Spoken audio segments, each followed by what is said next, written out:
Hi friends, welcome to Techify tutorial. So today I'm here with a new problem. That problem is average selling price. So here we have two tables. One table is price table, another table is unit sold. In the price table we have product ID, start date, end date and its price. In the unit table we have product ID, purchase date and unit sold. So if you look at the price table, so price table में you have a column name product ID, so product ID और start date and date और price. So product 1 का जो price था जो 5 है वो इन दोनों डेट के बीच का है, right. So from 17 to 2019 to 28 to 2019 तक जो प्रोडक्ट हुआ आईडी 1 था उसका प्राइस है 5 एंड प्रोडक्ट आईडी 1 का फ्रॉम 1/3/2019 टू 22/3/2019 तक जो प्राइस था वो है 20, right? So that is the information given in the price table. In the unit sold table we have the information like product ID, purchase date. So product ID 1 purchase हुआ 25/2/2019 को और उस time पे वो कितना यूनिट परचेज हुआ 100 unit. Similarly product ID जो 1 है वो इस डेट को परचेज हुआ और उस टाइम पे यूनिट कितना परचेज हुआ 15। Now the question is saying that write a solution to find the average selling price for each product. Average price should be round up to 2 decimal places. If a product doesn't have any units sold, its average selling price is assumed to be 0, right? So और average selling price कैसे find करना है वो आपको यहाँ से explanation में दिया हुआ है। Average selling price is equal to total price of the product divided by number of products sold. So for example product ID 1, so product ID 1 जो परचेज डेट जिसका 25/2/2019 है उस टाइम पे इसका जो प्राइस था वो क्या था 5 था। तो प्राइस इनटू यूनिट्स, ठीक है, दैट्स वाई यहाँ पे देखेंगे तो प्राइस इनटू यूनिट क्या है 100/5 है, ठीक है। प्लस और भी सोल्ड हुआ है प्रोडक्ट आईडी 1/3/2019 को सोल्ड हुआ। हाउ मच यूनिट 15 यूनिट्स और 1/3/2019 को इसका प्राइस था 20, so it would be 20 into 15, so it is 100 into 5 plus 15 into 20 divided by total number of units sold. So total number of units sold क्या हुआ 100 plus 15 150। तो इस तरह से इसको डिवाइड करके हम average selling price of for product 1 we can find. Similarly average selling price product 2 के लिए सिमिलर वे में हम इसका निकाल सकते हैं। The only thing that we have to keep in mind that कि जब जो जिस डेट पे परचेज हुआ है उस डेट का प्राइस हमें चाहिए, ठीक है, मल्टीप्लाई करने के लिए, राइट। सो ऐसा ना हो कि ये 15 जब सोल्ड हुआ तो हम 5 से मल्टीप्लाई किए, क्योंकि जब 15 यूनिट सोल्ड हुआ था 1/3/2019 को तो उस टाइम पे प्राइस जो था प्रोडक्ट 1 का वो 20 था। सो यहाँ पे 20 से ही मल्टीप्लाई करना पड़ेगा। सो यहाँ पे एक चीज जो समझने वाली है कि एक तो ये है, दूसरा चीज ये कि इन्होंने एक चीज बोला कि if a product doesn't have any unit sold its average selling price is assume to be 0। So ये ऐसा हो सकता है कि प्राइस टेबल में कुछ प्रोडक्ट आईडी हो जो product ID unit sold table में नहीं हो। अगर कोई ऐसा प्रोडक्ट है जो कि प्राइस टेबल में है बट यूनिट सोल्ड टेबल में नहीं है, इट मीन्स दैट कि वो प्रोडक्ट अभी तक उस प्रोडक्ट का सेलिंग नहीं हुआ, अभी कोई भी यूनिट उस प्रोडक्ट का सेल नहीं हुआ है। सो ऐसे केस में क्वेश्चन में बोला कि ऐसे केस में आप एवरेज सेलिंग प्राइस 0 रखो, ठीक है।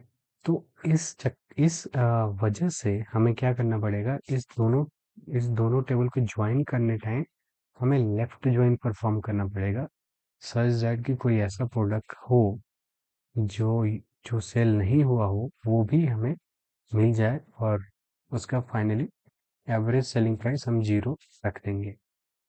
सो पहले सॉल्व करने से पहले क्या करना होगा, हमें ये दोनों टेबल को ज्वाइन करना पड़ेगा। और ज्वाइन करने के लिए दो कंडीशन लगेगा।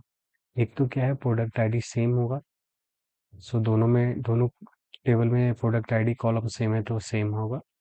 दूसरा क्या है, जो परचेज डेट है that should lie between start date and end date, क्योंकि अभी हमें करेक्ट यूनिट्स के करस्पॉन्डिंग उसका करेक्ट प्राइस मिलेगा, ठीक है। ये मिसमैच नहीं होगा, राइट, क्योंकि यूनिट कुछ और है और उसके करस्पॉन्डिंग कुछ हमें और प्राइस मिल गया, राइट। सो इस कंडीशन के इस for this reason what we have to do is we have to apply this second condition, that the purchase date should be lying between start date and end date. So for that reason what we'll do is we'll write here select, I'm saying T1 to this table, price table, and T2 for this table, right? So unit sold जो table है उसका name T2 रख दिया और जो price table है उसको हम बोल रहे हैं T1. So T1 dot price product ID. So I need this column, comma, I need price column. So price T1 से हमें price चाहिए, and second from table prices. So from table prices T1, from table prices T1 left join unit sold, left join unit sold T2, and T2 table से हमें क्या चाहिए, T2 table से हमें चाहिए T2 dot units. So from table number 2 we want units, and T2 on T1 dot product ID is equal to T2 dot product ID, and T2 dot purchase date should be between T1 dot start date and T1 dot end date. So T1 dot end date, that should be our condition, ठीक है। अब इसको run करके देखते हैं अभी क्या आता है। So if you run this, so you'll get this kind of table जहाँ पे प्रोडक्ट आईडी होगा और उसके करस्पॉन्डिंग प्राइस एंड यूनिट्स होगा, जो कि करेक्ट प्राइस होगा और करेक्ट यूनिट्स होगा, राइट। अब हमें क्या करना है, हमें इन प्राइस एंड यूनिट्स को मल्टीप्लाई करना है और फिर डिवाइड करना है total number of unit sold for product ID 1। सो यहाँ पे हम क्या करेंगे, ग्रुप बाई लगा लेंगे प्रोडक्ट आईडी पे और प्राइस एंड यूनिट्स को मल्टीप्लाई करके सम कर लेंगे, टोटल नंबर ऑफ यूनिट्स से फिर डिवाइड कर देंगे। So what I am saying is, so instead of this what you will do, you multiply price and units, फिर इसका सम और फिर इसको डिवाइड कर देंगे हम यूनिट से, total number of unit sold से, and will perform group by on product ID. So group by on this column product ID, और फिर क्वेश्चन में ये भी बोला है कि you have to round up to 2 decimal places. So इसको हम राउंड कर देंगे up to 2 decimal places and we name this column as what, average price, क्योंकि फाइनल आउटपुट टेबल में इस कॉलम का नाम एवरेज प्राइस है। और फिर एक चीज़ और करना है जो हम करेंगे फाइल एरर करते, राइट। सो यहाँ पे देखो तो हमें ये मिल गया प्रोडक्ट आईडी और उसका करस्पॉन्डिंग एवरेज प्राइस। पर यहाँ पे एक चीज़ और करना पड़ेगा हमें कि जब if a product doesn't have any sold units, its average price should be 0. So for that what we do is, अगर अगर कोई ऐसा प्रोडक्ट है जो जिसका कोई यूनिट सोल्ड नहीं हुआ, तो उसका एवरेज प्राइस 0 करने के लिए यहाँ पे क्या होगा, यहाँ पे अगर कोई ऐसा कंडीशन दिएगा ना, तो उसकी प्रोडक्ट आईडी के करस्पॉन्डिंग उसका जो एवरेज प्राइस होगा वो नल होगा। So for that you know null value को हैंडल करने के लिए हम क्या करेंगे, यहाँ पे एक फंक्शन यूज करेंगे फॉल एज। और ये फंक्शन क्या करता है, ये फंक्शन नल वैल्यूज को हैंडल करता है कि अगर उसको कोई नल वैल्यू मिलेगा तो उसको वो ज़ीरो करेगा, ठीक। तो अगर तो कोई नंबर मिला तो नंबर को वो डिस्प्ले कराएगा।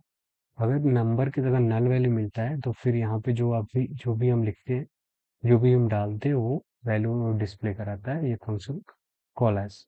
सो यहाँ पे हमने लिख दिया कि 0 है, सो 0 डिस्प्ले होगा इंस्टेड ऑफ नल वैल्यूज।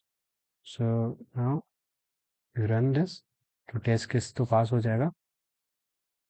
बाकी के जो भी केसेस हैं उसके लिए सबमिट बटन पर क्लिक करेंगे तो बाकी टेस्ट केसेस भी पास हो जाने चाहिए। सो बाकी केसेस भी पास हो गए, right. So that's all what is problem. सो यहाँ पे आपको जो ध्यान रखने वाली बात थी कि लेफ्ट ज्वाइन परफॉर्म करना है, और जो ये कंडीशन डालना है वो प्रोडक्ट आईडी पे तो ज्वाइन करेंगे, साथ में ये परचेज डेट भी का भी कंडीशन डालना था। So that's all about this video. We'll meet in the next video. Thank you.